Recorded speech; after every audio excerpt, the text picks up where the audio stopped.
세상의 모든 지식 언더스탠딩.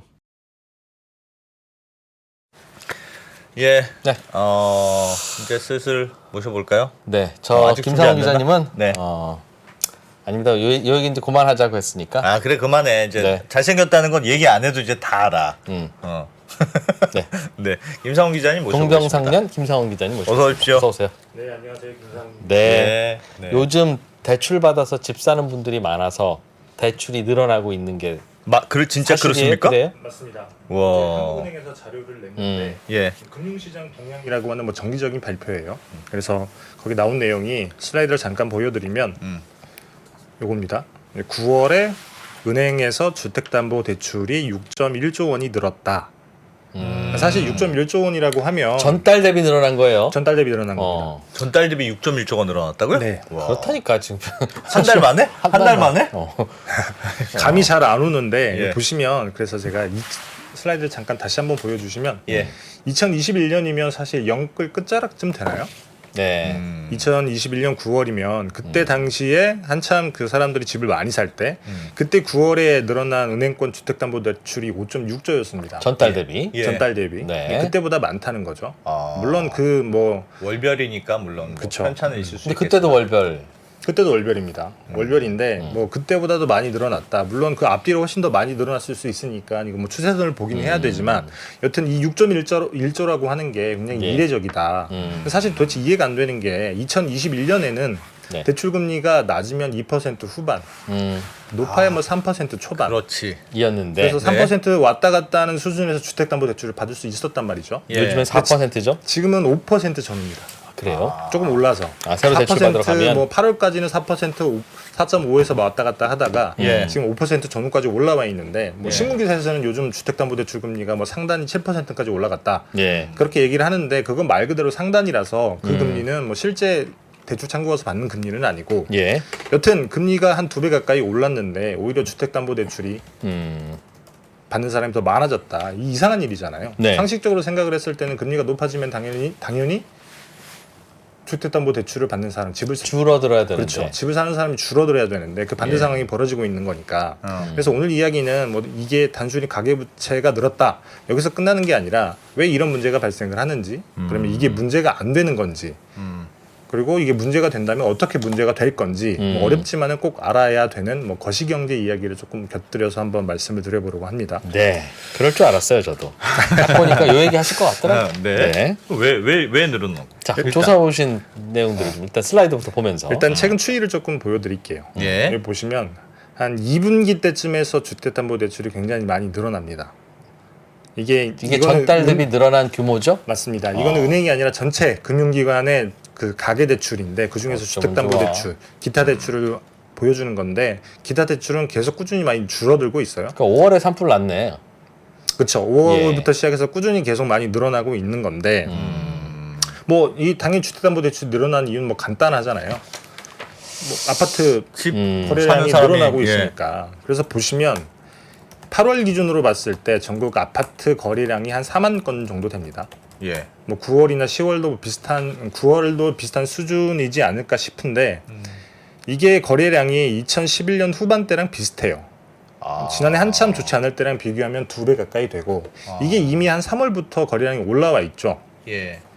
그래서 뭐 서울 아파트 매매 거래 회복세가 뚜렷하게 나오니까 당연히 주택담보대출이 많아지는 건데 그래서 최근에 나온 기사들 중에 이런 기사들도 많이 있잖아요. 전국 아파트 가격이 뭐 13주 연속 올랐다. 예. 그리고 부동산 114에서 9월 달에 이런 자료를 낸 적이 있는데 그 내용이 뭐냐면 최고가 거래 아파트를 비교를 해봤더니 예. 이미 아파트 가격이 서울은 전고점 대비해서 88%, 강남은 95%까지 회복을 했다.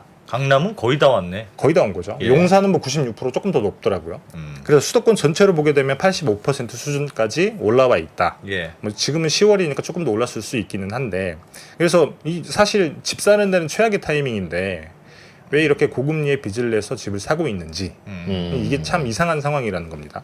근데 여기서 한 가지 좀 그 살펴보고 갈 부분은 그 우리가 주택담보대출로 분류는 하지만 네. 거기에는 전세대출도 꽤 들어 있고 네. 그리고 주택 그 한참 짓고 있는 아파트 분양 막 한 아파트에 중도금 대출도 많이 들어 있어서 네. 집을 살려고 딱 집을 담보로 대출 받은 그건지는 좀 체크는 해봐야 되는데 요즘엔 골고루 다 있는 것 같아요. 특히 중도금 대출도 꽤 있다고 그래서 하던데요. 그 은행 주담대를 조금 쪼개서 보면 예. 9월에 늘어난 6.1조 중에 일반 주택담보대출 우리가 아는 네. 주택담보대출이 3.6조 정도 됩니다. 아, 반 정도가 그거고. 네, 그리고 예. 2.1조가 정책 모기지.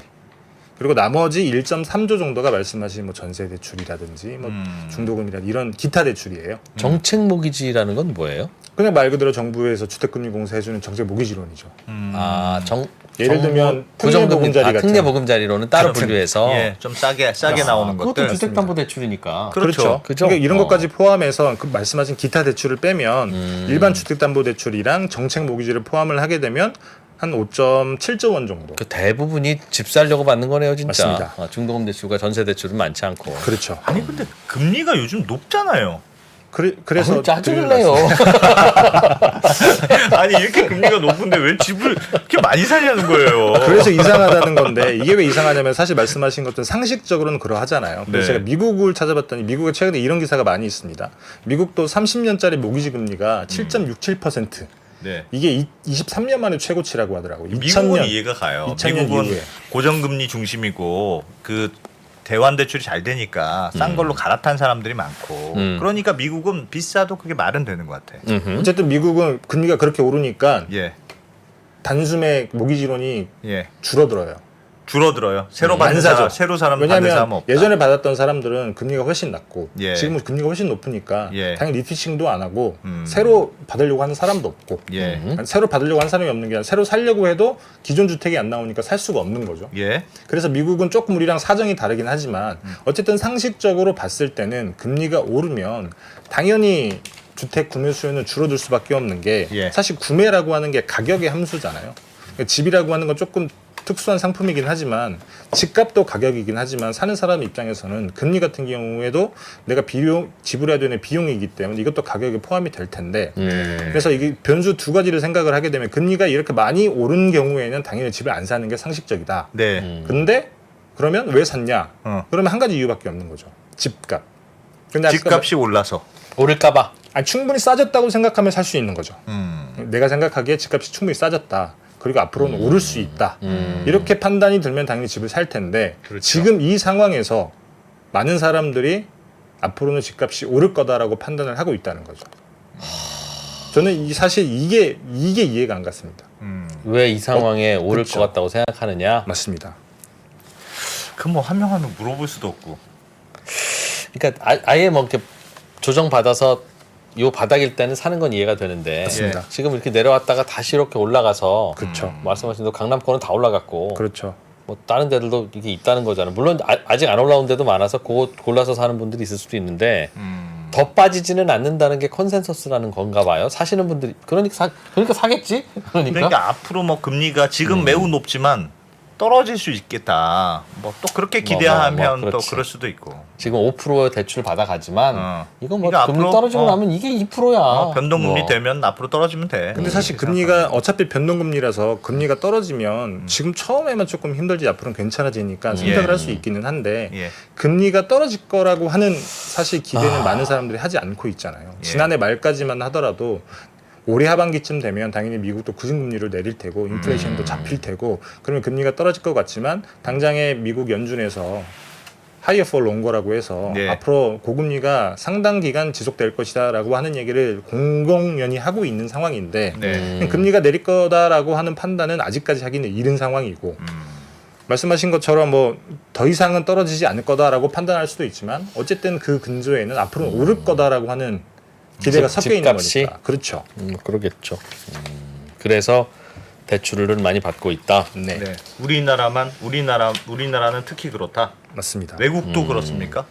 아까 말씀드렸던 미국은 전혀 그렇지 않죠. 제가 다른 나라를 다 찾아보지는 않았습니다. 근데 뭐 외신으로 봤을 때는 예. 그런 나라들이 눈에 보이지 않는 걸 보면 우리나라만의 특수한 상황이 아닐까라는 생각이 드는 건데 사실 명시적인 근거를 찾을 수 있는 건 아니에요. 네. 저희가 여기저기 뭐 스터디를 해보고 개인적인 판단을 하는 건데 네. 그건 사실 정책 실패 때문이라고 생각을 하는 건데 정책 실패. 사실 굉장히 결정적이었던 게 특례 보금자리랑 이렇게 가계대출이 늘어난 건 정책 실패 때문이다. 맞습니다. 정책이면 현 정부 정책. 그럼 현 정부 정책이죠. 전 정부 정책이겠습니까? 물어본 겁니다. 당연하지. 네, 네. 들어봅시다. 예. 사실 저는 결정적인 역할을 했던 게 특례 보금자리론하고 네. 50년 주담대라고 생각을 하는데 사실 특례 보금자리론이 40조 원쯤 되잖아요. 네. 40조 원이라고 하는 돈이 절대 작은 돈이 아닌데 특례 보금자리. 맞습니다. 아까도 말씀드렸다시피 6.1조 늘어난 것 중에 특례 보금자리론이 정책 모기지가 들어가 있는 특례 보금자리론이 들어가 있는 정책 모기지가 예. 한 30에서 40% 꾸준히 예. 포함이 된단 말이죠. 한 5월 달부터 지금까지 늘어난 전체 그 주택담보대출 증가액에서 보면 예. 그래서 상당한 역할을 했다라고 생각을 하고 그리고 더더군다나 50년 주담대 같은 경우에는 특례 보금자리론이 뭐였죠? 음.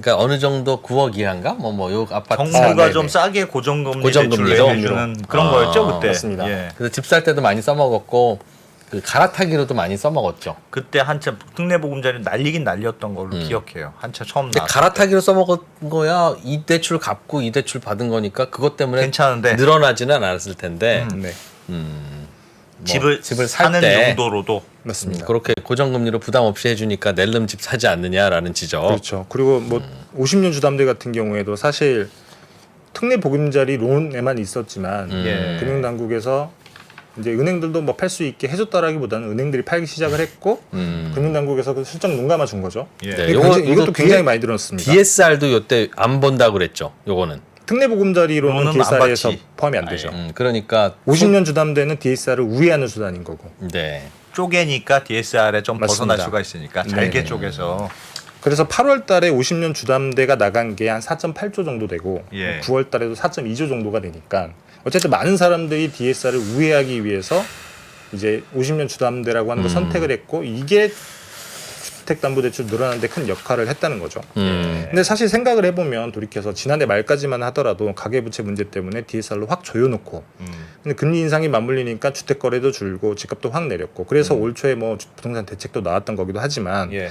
그리고 뭐 PF가 터지네 마네 했었고 이제 그런 상황에서 올해 들어와서 정부 정책이 이제 방향을 바꾼 게 40년 특례 보금자리론이랑 50년 주담대 같은 정책이잖아요. 근데 그러하다 보니까 이게 주택 시장에서 시그널이 이게 더 이상은 영향이죠. 떨어지지 않고 앞으로는 오르겠구나. 이런 상황이 됐다라는 거죠. 이른바 빚내서 집사라는 신호였다. 뭐 빚내서 집사라까지는 아니겠지만 아무래도 여기가 바닥이고 바닥을 받치고 있으니 정부 정책이 앞으로는 오르겠구나라고 하는 판단을 일반 국민들이 할 수 있게 됐다는 거죠. 정부가 그때 그런 정책을 썼던 건 이대로 놔두면 부동산 시장이 망가져서 PF도 망가지고 그때가 아마 저 그런 걱정이 그 있다.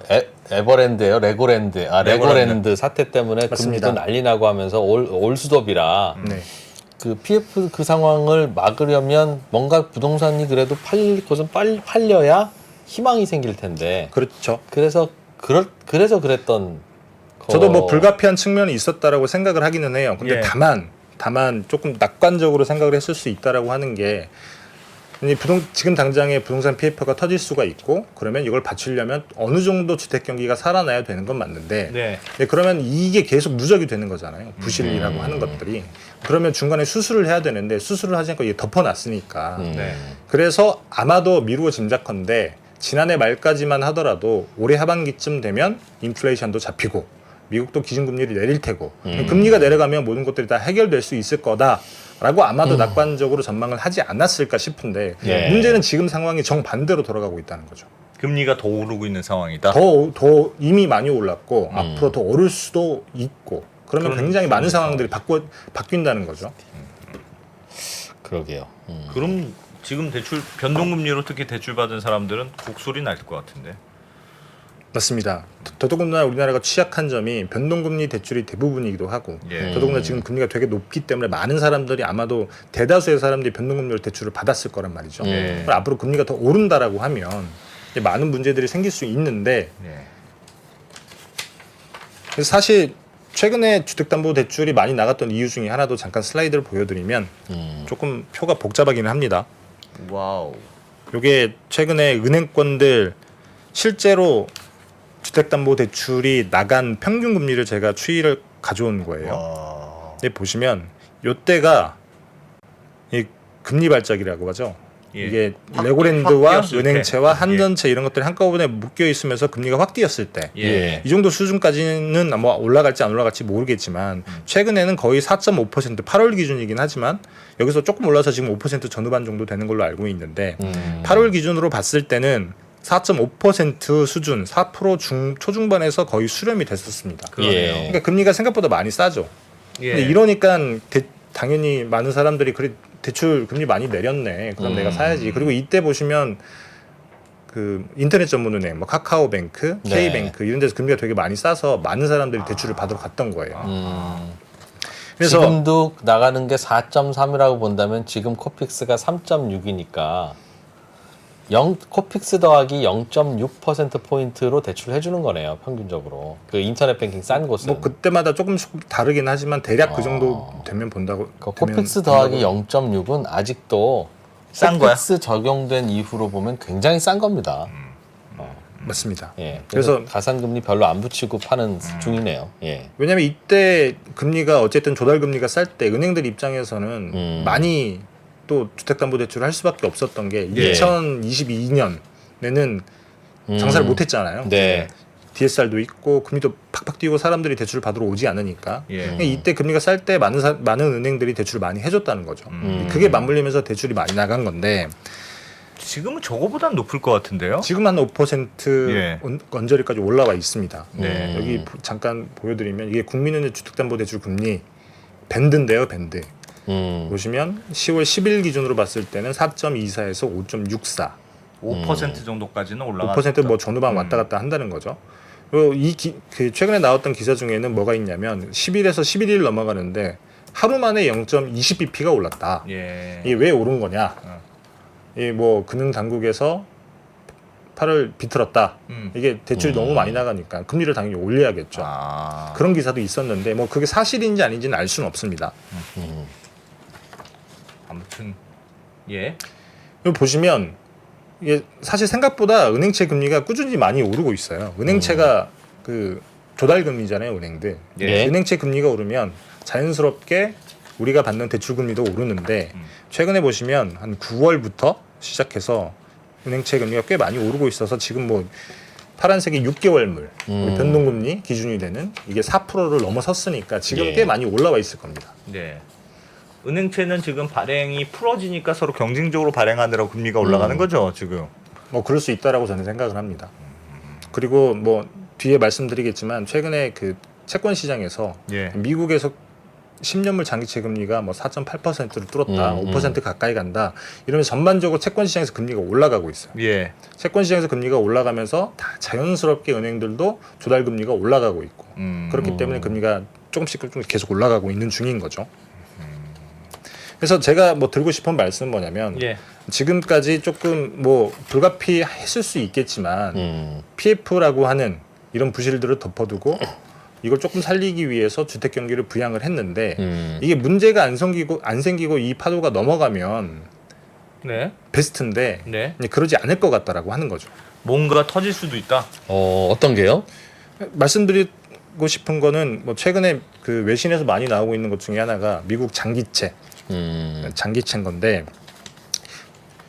최근에 그 월스트리트저널에서 어떤 기사를 썼냐면 제목이 채권 시장에서 보내는 메시지라고 하는 기사예요. 예. 저는 보고 내용이 되게 섬뜩하다라고 생각을 했던 게 뭐냐면 예. 미국 국채 10년물 금리가 올해만 1.5% 포인트가 올랐다. 예. 그래서 10년물 수익률이 뭐 4.81% 정도인데 이것도 2000년 이후로 가장 높은 수준이라고 합니다. 네.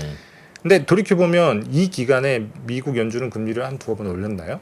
한 번 올렸나요? 뭐 여튼 미국이 기준금리 올린 것보다 그 국채 10년물 금리가 더 많이 올랐다는 거죠. 예. 요게 주는 메시지가 명확하다.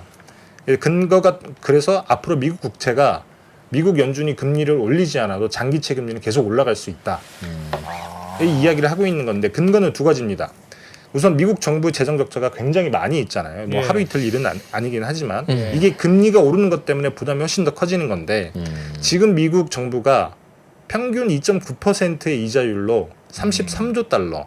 우리나라 돈으로 하면 4경 4,500조 정도가 되는 어마어마한 돈을 들고 있는데 이걸 계속 만기가 돌아오는 거 돌려 막아야 되잖아요. 네. 근데 그러려면 당연히 더 높은 이자율로 국채를 찍어내야 되고 이제 그러면 부담이 더 커지는 건데 금리가 1%포인트 오르면 10년 동안 2.5조 달러 돈이 더 든다고 월스트리트저널에서 얘기를 하고 있는데 연간으로 치면 2,500달러 정도고 이게 2,500달러라고 하면 우리나라 돈으로 한 350조 정도 됩니다. 근데 올해 1.5%포인트 금리가 올랐다고 하면 올해만 100조의 부담이 더 생긴다는 얘기인 거예요. 그렇죠. 그러면 그 돈을 부족하니까 당연히 국채를 더 찍어야 되잖아요. 재정 적자가 큰 나라들은 진짜 채권을 많이 찍어야 되는. 금리 그러면 오르면 공급이 예전보다 훨씬 더 많이 늘어났다는 때려지는 건데 거죠.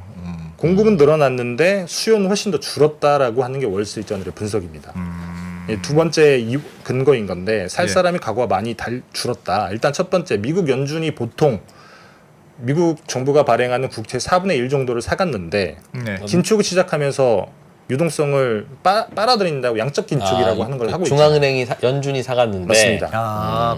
그게 없어졌구나. 매달 950억 달러 그러니까 예. 아마 한국 돈으로 치면 한 130조 원 정도씩 매입 규모를 줄이고 있는데 예. 그러니까 미국 연준이 사가는 것도 줄어들고 있고 예. 예전에 큰 손이었던 중국도 많이 안 사고 어. 일본 같은 경우에도 최근에는 많이 줄어 있고 예. 그리고 더더군다나 미국에 있는 대형은행들이 SVB 사태 이후에 이 미국 국채 장기물도 이게 무위험 안전자산이 아니구나라고 해서 포트폴리오를 되게 많이 줄이고 있다고. 급하게 팔면 이게 헐값으로 팔아야 되는구나. 맞습니다.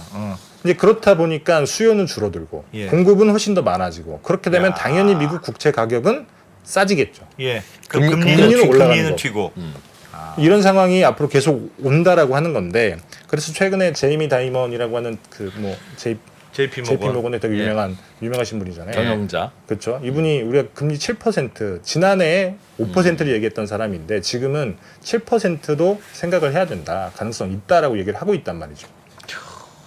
그러면 미국 금리가 이렇게 오르면 그때도 어떤 리포트를 보니까 미국 금리가 한국은행이 금리 결정하는 것보다 우리나라 시중금리에 더 영향을 미친다는 거예요. 아, 미국 금리가. 미국의 시중금리가. 왜냐하면 한국은행 금리는 미국 금리 따라가니까요. 그래서 네. 미국 금리가 더 중요하다는 거예요. 여튼 최근에 채권 시장에서 금리가 이렇게 야금야금 오르는 것도 미국 국채 수익률이 오르는 거랑 연관이 있습니다. 근데 이렇게 더 오른다라고 하면 사실 미국 국채가 싸지면 다른 채권은 훨씬 당연히 더 싸지겠죠. 세상에서 제일 안전한 자산이 미국 국채인데 그러면 그만큼 조달금리가 올라간다는 얘기인 거고 뭐 당장에 은행채 금리가 오르는 거야. 우리가 조금 이자 부담이 늘어난다라고 하는 수준에서 끝날 수 있지만 이 조달금리가 올라간다고 하는 얘기는 채권 시장에 충격이 오는 거고 그러면 지금 뭐 오늘 내일 한 해 뭐 터지네 만에 하는 PF 시장에서는 그냥 큰 충격을 줄 수 있다는 거죠.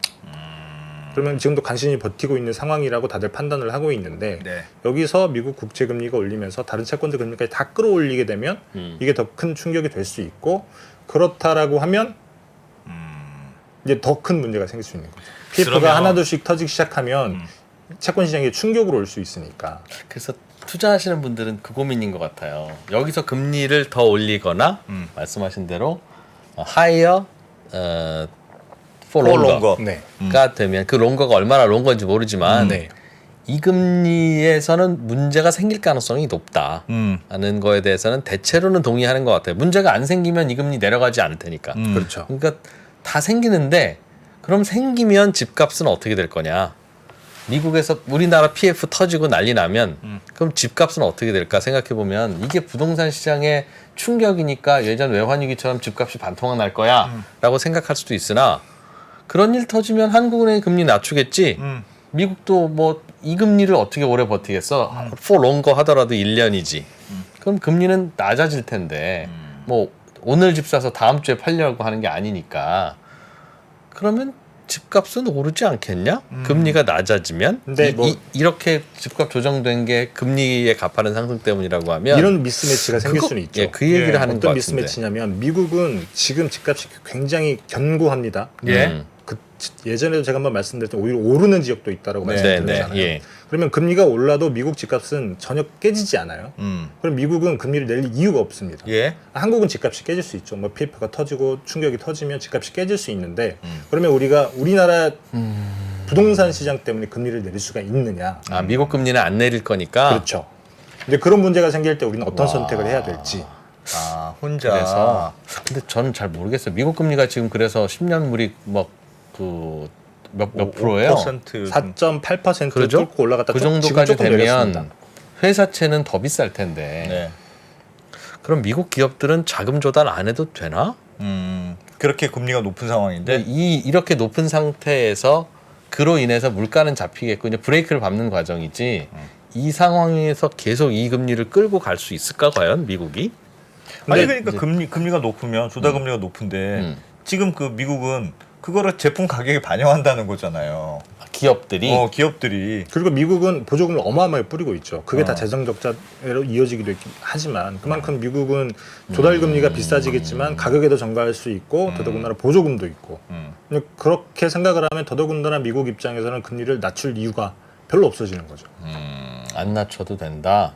안 낮춰도 된다까지는 아니겠지만 금리에서. 미국은 경기가 나쁘지 않으니까. 미국은 더 오랫동안 고금리가 유지될 가능성이 있고 그렇죠. 상대적으로 우리는 더 힘들 가능성이 있다 이런 맞습니다. 말씀이네요. 우리는 굉장히 취약한 여건들이 많이 있다는 거죠. 그러면 PF 문제도 김상훈 있고. 기자는 지금 앞으로 금리가 떨어질 걸 예상하고 지금 금리 높지만 부동산 지금 살만할 타이밍이야. 대출 높은 금리지만 많이 대출 받아서 부동산 지금 많이 사고 있는 분위기인데 그렇다. 생각보다 걱정된다. 그러니까 될수 있다. 많은 사람들이 개인적으로 판단을 해서 본인들이 선택을 할 수 있기는 한데 네, 제가 예. 말하고 싶은 거는 어떻게 보면 정부 정책이 예. 조금 사람들에게 시그널을 잘못 준 게 아닌가.